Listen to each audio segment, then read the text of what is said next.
The Mr. Excel podcast is sponsored by Mr. Excel XL, a book with 40 plus Excel tips, plus Excel cartoons, cocktails, tweets, and jokes. Learn Excel from Mr. Excel podcast, episode 1982, Worksheet Name in a Cell. Well, this podcast is part of a series where I'm podcasting this entire book. Go ahead and click up there to subscribe to the Mr. Excel XL playlist. All right, yesterday I showed you how to use fast worksheet copy by CTRL-dragging, and did you notice that the worksheet title up there was automatically changing? How did I do that?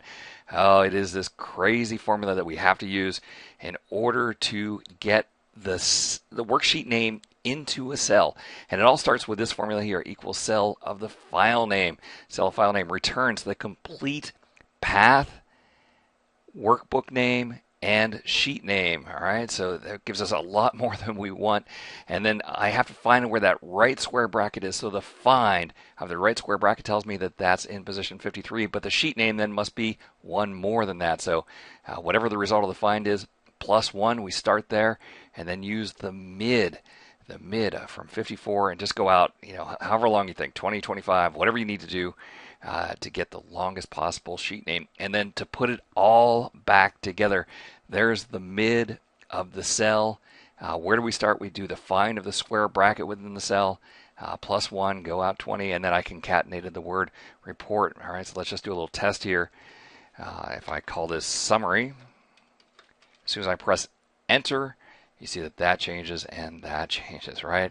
I hate putting this in the book because it's not something I can remember. I have to go back to page 13 in the book every time I want to try to do this. And in fact, just in July, someone named Anonymous created an excel.uservoice.com idea for sheet name and sheet names. This one's worth a vote. If you voted yesterday, go out and vote for this one today. I created a short link, mrx.cl/sheetname.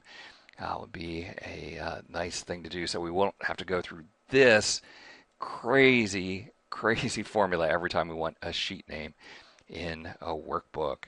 Well, this month I'll be podcasting this entire book. It'll take the whole month, or you can just save time, buy the whole book right now. It'll be a great cross-reference to all the things we talk about in this month's podcast.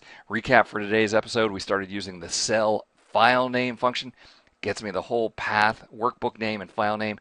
Look for that right square bracket using find, add one character to that, pass that whole thing to the mid. Let's just vote to have the Excel team, fix this. All right, hey, I want to thank everyone for stopping by. We'll see you next time for another netcast from Mr. Excel.